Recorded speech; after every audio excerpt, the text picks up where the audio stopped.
रहे मेरे मस्कन हवाली काबा बने मेरे मदफन दियारे मदीना बलगल उला बिकमालिही कशफत दुजा बिजमालिही हसनत जमीउ खिसालिही सल्लु अलैहि व आलिहि। अल्हम्दुलिल्लाह। महान अल्लाह जल्ला शानहु आम्मा नवालहुर आलिशान दरबारे लक्ष कोटी शुकुर ও সুজুদ যে মহান রব্বুল ইজ্জত আল জালাল আমাদেরকে অত্যন্ত ভালোবেসে তার অসংখ্য অগণিত গোলামদের মধ্য থেকে বাছাই করে আজকের এই পবিত্র জুমার দিনে জুমার নামাজ আদায়ের উদ্দেশ্যে আল্লাহর ঘর মসজিদে আসার বসার কোরআন ও সুন্নাহর আলোকে কিছু কথা বলার এবং শোনার মতো সুযোগ করে দিয়েছেন সে মহান রব্বুল ইজ্জত আল জালালের দরবারে অন্তরের সবটুকুন ভালোবাসাকে উজাড় করে দিয়ে ইমানের আওয়াজকে উঁচু করে সকলেই সমস্বরে একযোগে কালেমাত শুকর আদায় করি বলে আলহামদুলিল্লাহ। লক্ষ কোটি দরুদ ও সালাম পেশ করছি সেই মহামানব বিশ্ব মানবতার মুক্তির দূত সৈয়দুল মুরসালিন শফিউল মুযনবিন আকায়ে নামদার তাজদারে মদিনা সরদারে দো জাহান রহমাতুল লিল আলামিন জনাবে মুহাম্মদুর রাসূলুল্লাহ সাল্লাল্লাহু আলাইহি ওয়াসাল্লামের উপর আমরা সকলে প্রাণ ভরে একবার দরুদ পড়ি বলি সাল্লাল্লাহু আলাইহি ওয়াসাল্লাম। অসংখ্য অগণিত দোয়া মাগফিরাত করছি সেই সকল মহা মনীষীদের জন্য যাদের অক্লান্ত পরিশ্রম দাওয়াত ও ত্যাগের বিনিময়ে আল্লাহ তাআলার মনোনীত দ্বীন আমরা পেয়েছি। আল্লাহ সুবহানাহু ওয়া তাআলা যেন সেই সকল মহা মনীষীদের জান্নাতের সর্বোচ্চ মাকাম দান করে আমরা বলি আমিন। মুহতারাম হাজিরিন, আমরা আজকের যে জুমায় অংশগ্রহণ করেছি এটি হচ্ছে পবিত্র জিলকদ মাসের দ্বিতীয় জুমা।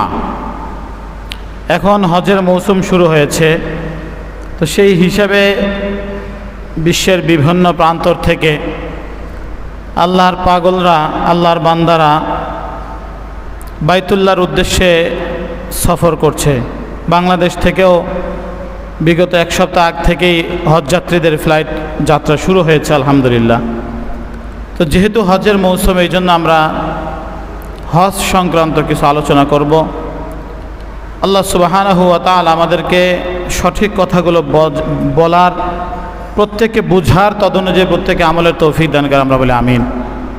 মুহতারাম হাজিরিন, ইসলামের যে 5টি রোকন নিয়ে আমরা ইতিপূর্বেও আলোচনা করেছিলাম, এই 5টি রোকন এর মধ্যে অন্যতম একটি হচ্ছে বাইতুল্লাহর হজ করা।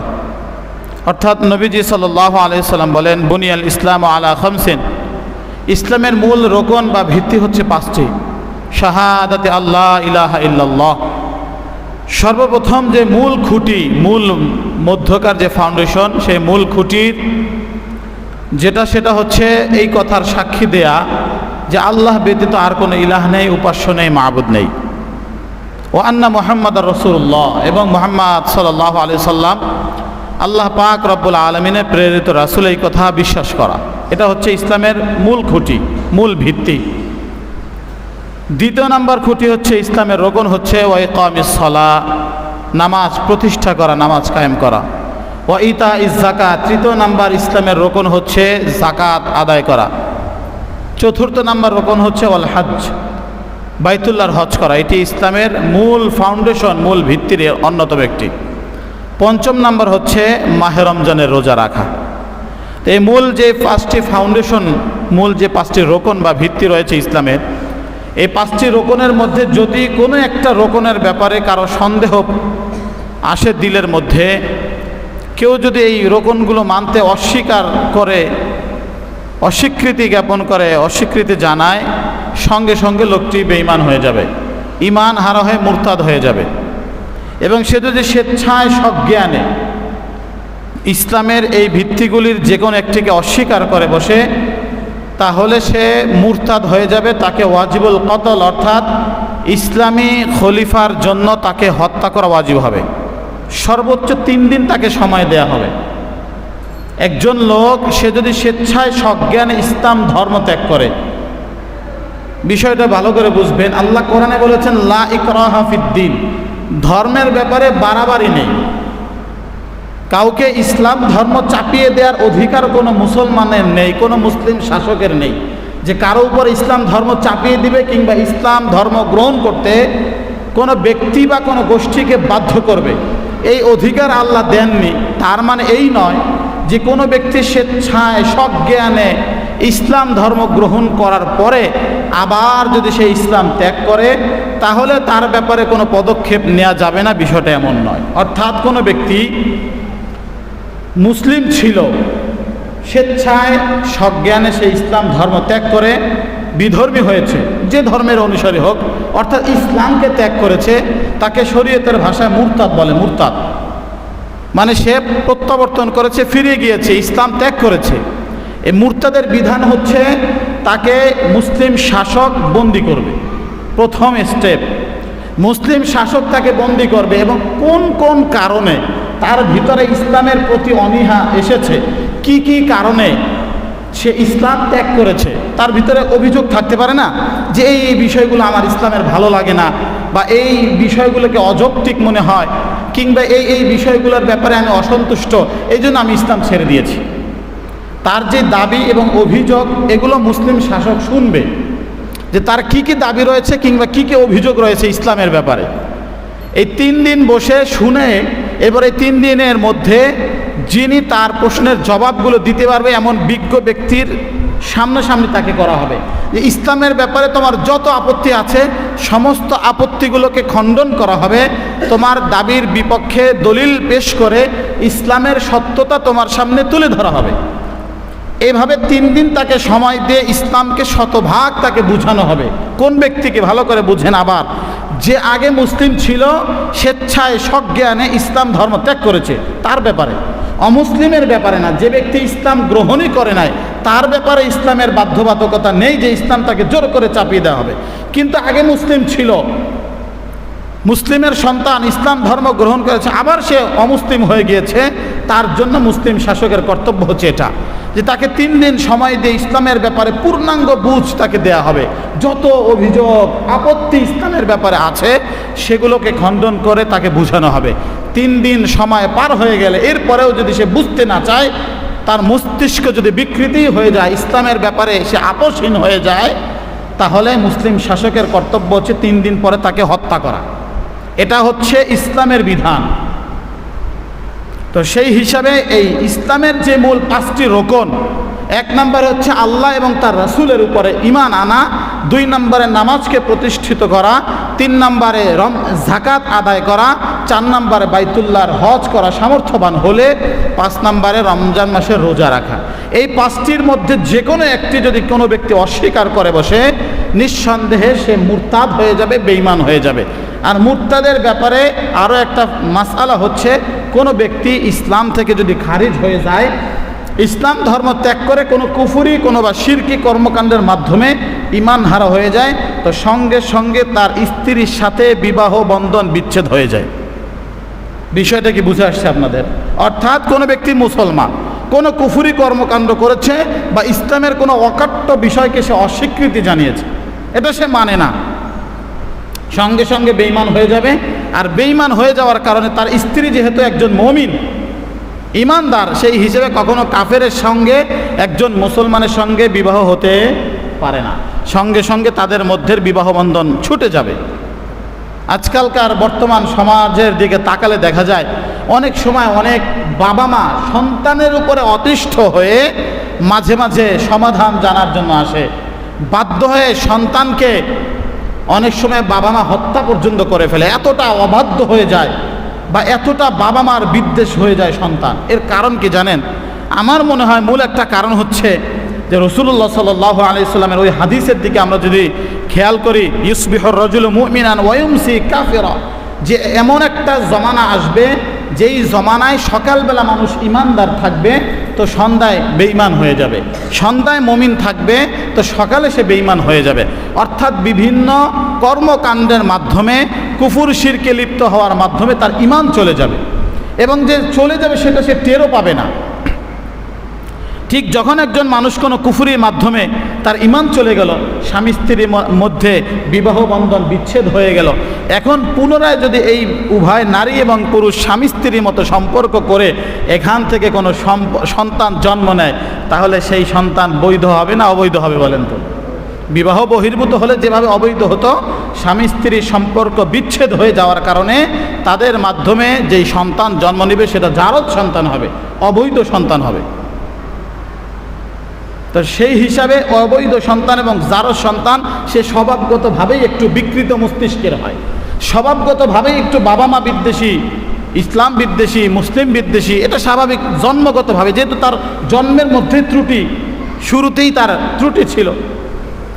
তো এই জন্য আকাবেরে যারা ছিলেন, বুজুর্গানে দিন যারা ছিলেন, তারা প্রতিদিন তাদের বিবাহকে দোহরাইতেন, অর্থাৎ বিবাহকে কি করতেন? রিনিউ করতেন। কেন? যে হয়তো বা হতে পারে আমার অজান্তে এমন কোনো কথা মুখ থেকে বের হয়ে গিয়েছে যেই কারণে হয়তো বা আমার ঈমান চলে গিয়েছে, হয়তো বা হতে পারে এই কারণে আমার স্বামী স্ত্রীর মাঝে বিবাহ বন্ধন ছুটে গিয়েছে। এই জন্য তারা বিবাহ কি করতেন? দৈনিক দোহরাইতেন। এর মানে কি জানেন?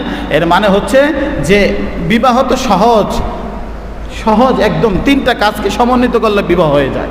একটা মোহরানা নির্ধারণ করা, 2জন প্রাপ্তবয়স্ক সাক্ষী উপস্থাপন করা এবং একজনের পক্ষ থেকে প্রস্তাব অন্যজনের গ্রহণ, ব্যাস বিবাহ হয়ে যায়। তো তারা এভাবে তাদের বিবাহটাকে কি করতেন? প্রত্যেক দিন দোহরাইতেন। কারণ হচ্ছে যাতে করে তাদের স্বামী স্ত্রী সম্পর্কের মাঝে কোনো হারাম সম্পর্ক এসে না পড়ে। প্রিয় ভাইরা, যাই হোক, বলতেছিলাম এই মাসটা হচ্ছে হজের মৌসুম, হজের সিজন। সারা বিশ্ব থেকে, বিশ্বের বিভিন্ন আনাচে কানাচে থেকে যারা হজ যাত্রায় যাবেন, হজের যাত্রী যারা, তারা বিভিন্ন দেশ থেকে অলরেডি যাত্রা শুরু করেছেন। আমরা দোয়া করি আল্লাহ পাক রব্বুল আলামিন যারাই হজের নিয়ত করে নিজেদের বাড়িঘর থেকে বের হয়েছেন অথবা বের হবেন, প্রস্তুতি নিচ্ছেন, আল্লাহ পাক যেন তাদের প্রত্যেকের হজকে হজ্জে মাবরুর হিসাবে কবুল করে, আমরা বলি আমিন। যারা যেতে পারেনি, যাওয়ার ইচ্ছা রয়েছে, সামর্থ্য নেই, আল্লাহ প্রত্যেককে জীবনে একবার হলেও বাইতুল্লাহ জিয়ারতের তৌফিক দান করে, আমরা বলি আমিন। মোহতারাম হাজিরিন, এই হজের ব্যাপারে আল্লাহ সুবহানাহু ওয়া তাআলা পরিষ্কারভাবে কোরআনের মধ্যে ঘোষণা দিয়েছেন।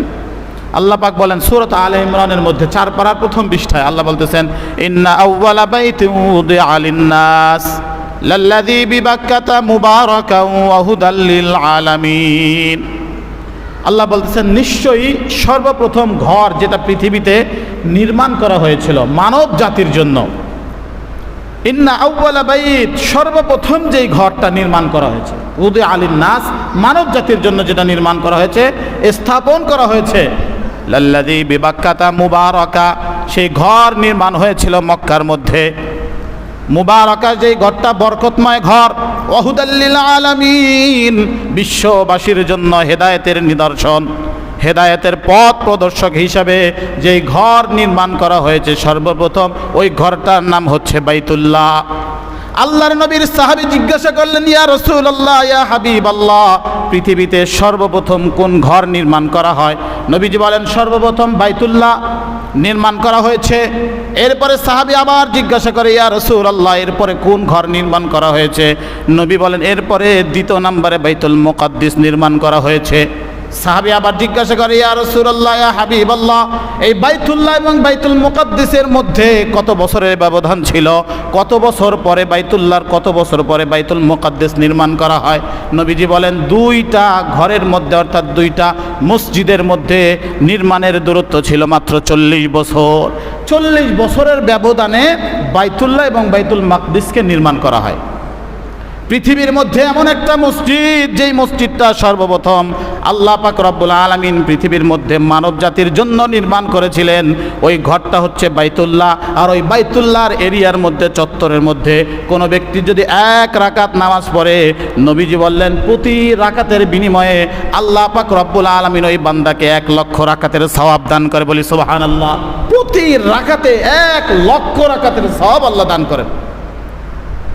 আল্লাহ বলেন এই ঘরকে মানব জাতির হেদায়েতের নিদর্শন হিসাবে বানানো হয়েছে, বিশ্ববাসীর হেদায়েতের একটি বার্তা হচ্ছে এই ঘর। আল্লাহ বলেন ফিহি আয়াতুন, এই ঘরের মধ্যে অনেক নিদর্শন রয়েছে, এই বাইতুল্লাহর এরিয়ার মধ্যে, এলাকার মধ্যে অনেক নিদর্শন রয়েছে। এক নাম্বার নিদর্শন আল্লাহ বলেন মাকাম ইব্রাহিম, এক নাম্বার নিদর্শন হচ্ছে বাইতুল্লাহর মধ্যে মাকাম ইব্রাহিম। মাকাম ইব্রাহিম এটা কি? যারা হজে গিয়েছেন তারা দেখেছেন বাইতুল্লাহর পাশেই কাচের একটা বেষ্টনী দেয়া, কাচের একটা বক্সের মধ্যে একটা পাথর রাখা আছে। যে পাথরের উপরে দাঁড়িয়ে ইব্রাহিম আলাইহিস সালাতু ওয়াস সালাম বাইতুল্লাহর নির্মাণ কাজ করেছিল। সেই পাথরটার উপরে দাঁড়িয়েছিলেন। ওই পাথরটার এমন অন্যতম একটা নিদর্শন হচ্ছে, পাথর শক্ত হয় না নরম হয় বলেন তো? দুর্দান্ত শক্ত। যে পাথরের গায়ে লোহা দিয়ে আঘাত করলে ওই পাথরের মধ্যে এবং লোহার মধ্যে ঘর্ষণের কারণে অগ্নি স্ফুলিঙ্গ বের হয়। কথা বলেন ঠিক না বেঠিক? আগুনের ফুলকি বের হয়।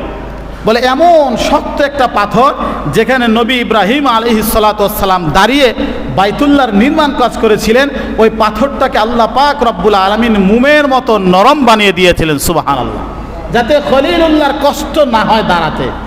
এমনকি সেখানে দাঁড়িয়ে কাজ করতে করতে ইব্রাহিম আলাইহিস সালাতু ওয়াস সালামের পা একেবারে টাকনুকিরা পর্যন্ত গেড়ে গিয়েছিল ওই পাথরের মধ্যে সুবহানাল্লাহ। শুধু তাই নয়, আরও আশ্চর্য হবেন, বর্তমান সময়ে বড় বড় যে ভবন নির্মাণ করা হয়, এই ভবনের উপরে যে কঙ্কর, এরপরে যেই সমস্ত সামগ্রীগুলো ভবন নির্মাণের জন্য দরকার হয়, ওগুলো উঠানোর জন্য কি ব্যবহার করে বলেন তো? ক্রেন ব্যবহার করে। ক্রেনের মাধ্যমে ভারী জিনিসগুলো উত্তোলন করে। তো আল্লাহ পাক রব্বুল আলামিন আজ থেকে হাজার হাজার বছর আগে ইব্রাহিম আলাইহিস সালাতু ওয়াস সালাম এত উঁচু বাইতুল্লাহ নির্মাণ করেছেন। সেখানে তো ক্রেনের ব্যবস্থা ছিল না, অত্যাধুনিক ব্যবস্থা ছিল না।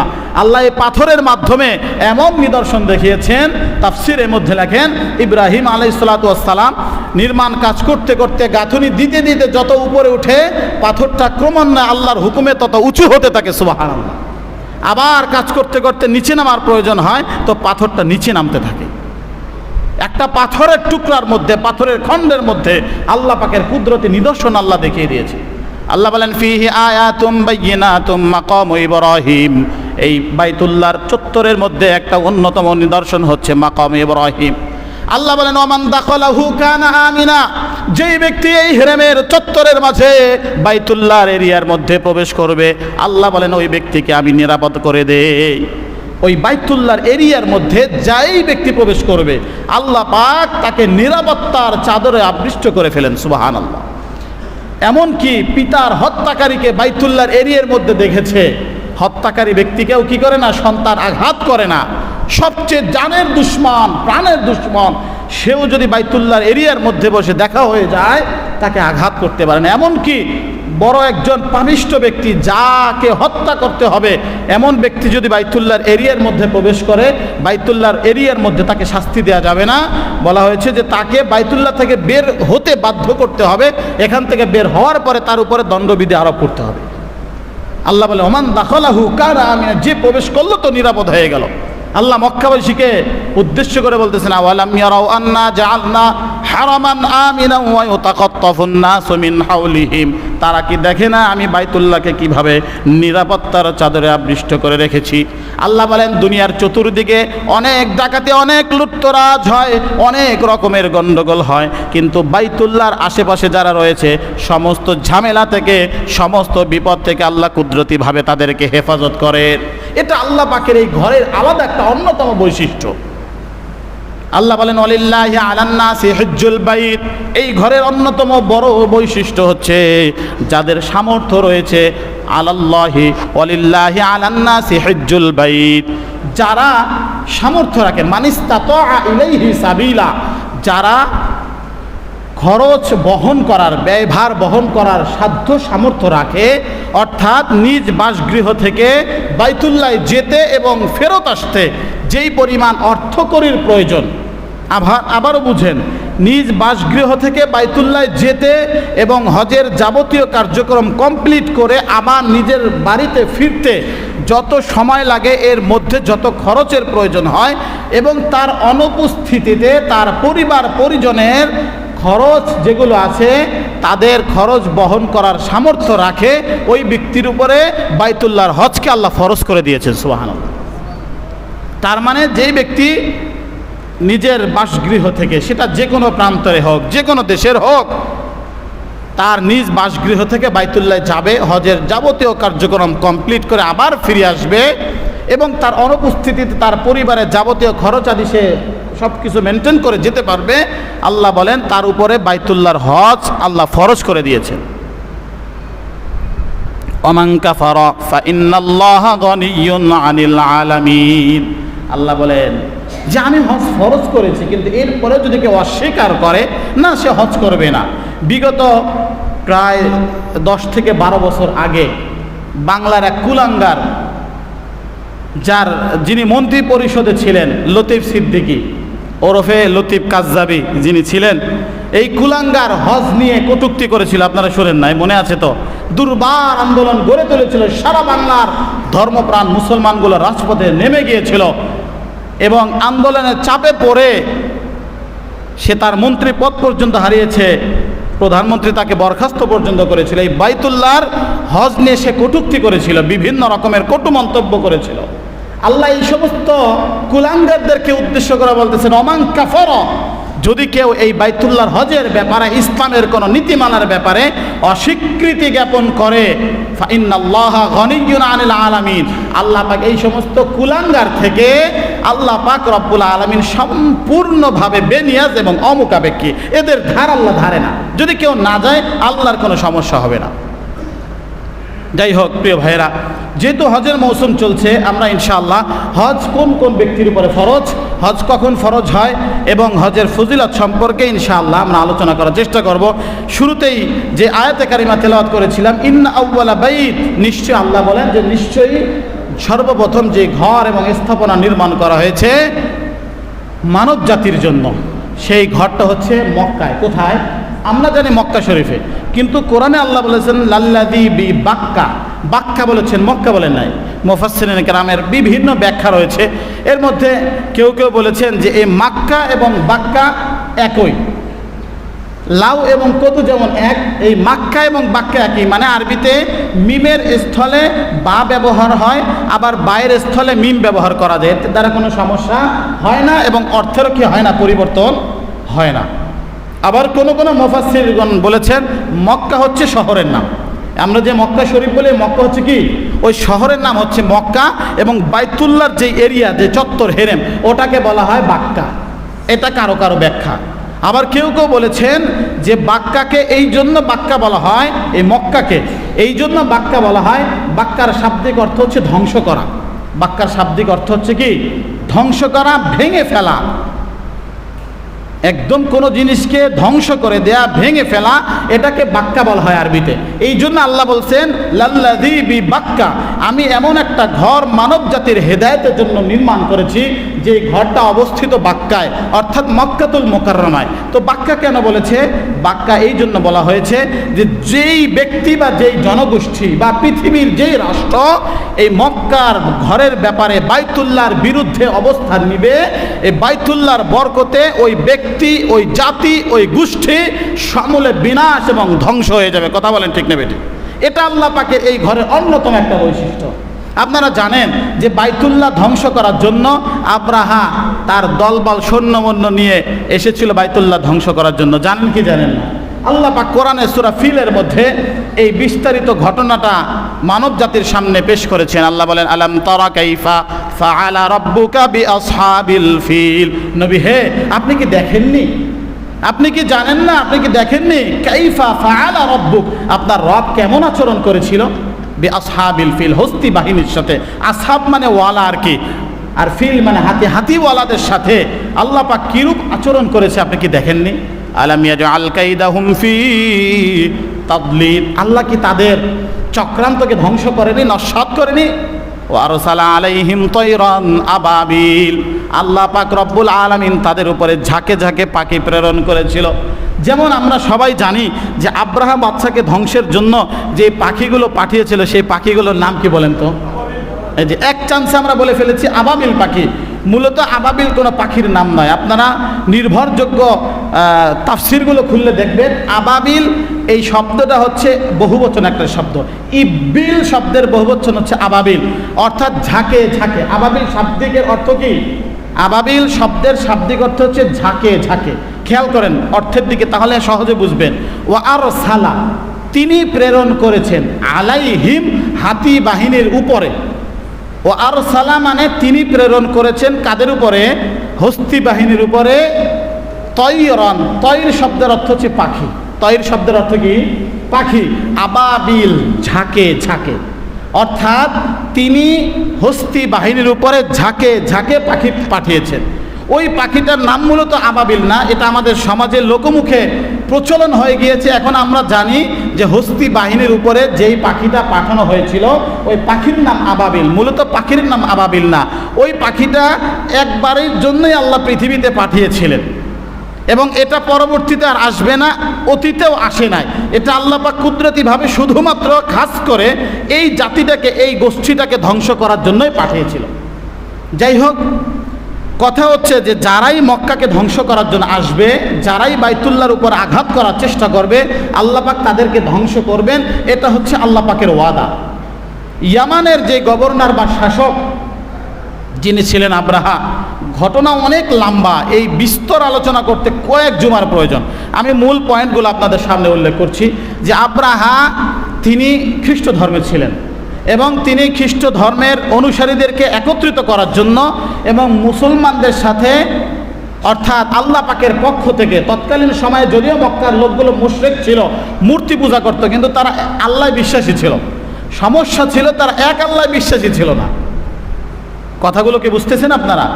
আল্লাহ বলতেছেন ওয়ালা ইন সাআলতাহুম মান খালাকাস সামাওয়াতি ওয়াল আরদ, যদি তাদেরকে জিজ্ঞাসা করা হয়, কাদেরকে? মক্কার যারা মূর্তি পূজারী আছে, লাত, উজ্জা, মানাত, হবুল, বর্তমানে আছে সরস্বতী, দুর্গা, কালী, এরপরে রাধা কৃষ্ণ, আরও যত আছে যার পূজা করে থাকে মুশরিকরা। তো তৎকালীন সময়ে মক্কার আরবে যেই সমস্ত লোকরা মূর্তি পূজারী ছিল, তাদের মূর্তির মধ্যে কিছু অন্যতম প্রধান প্রধান মূর্তি ছিল, পাওয়ারফুল। এর মধ্যে নাম ছিল লাত, উজ্জা, মানাত, হবুল, আরও এই জাতীয় নাম ছিল। তো আল্লাহ পাক রব্বুল আলামিন, যদিও তারা মক্কার মুশরিক ছিল, এরপর আল্লাহর সৃষ্টির ব্যাপারে তারা সবাই একমত ছিল যে সব কিছুর স্রষ্টা একমাত্র কে? আল্লাহ। আল্লাহ বলেন ওয়ালা ইন সাআলতাহুম মান খালাকাস সামাওয়াতি ওয়াল আরদ, যদি তাদেরকে প্রশ্ন করা হয়, জিজ্ঞাসা করা হয়, মান, কে, খলাকা, সৃষ্টি করেছেন, আস-সামাওয়াত ওয়াল আরদ, আসমান এবং জমিনকে কে সৃষ্টি করেছেন, এই প্রশ্ন যদি মক্কার মুশরিক যারা লাত, উজ্জা, মানাত, হবুলের পূজা করে, উপাসনা করে, মুশরিক যারা, তাদেরকেও যদি জিজ্ঞাসা করা হয় এই আসমান এবং জমিন, মান খলাকাস সামাওয়াতি ওয়াল আরদ, কে সৃষ্টি করেছে, এক বাক্যে তারা বিনা দ্বিধায় উত্তর দিবে লা ইয়াকুলুন্নাল্লাহ, একমাত্র সৃষ্টির মালিক কে? আল্লাহ। এই কথা মক্কার মুশরিকরাও কি করত? বিশ্বাস করত।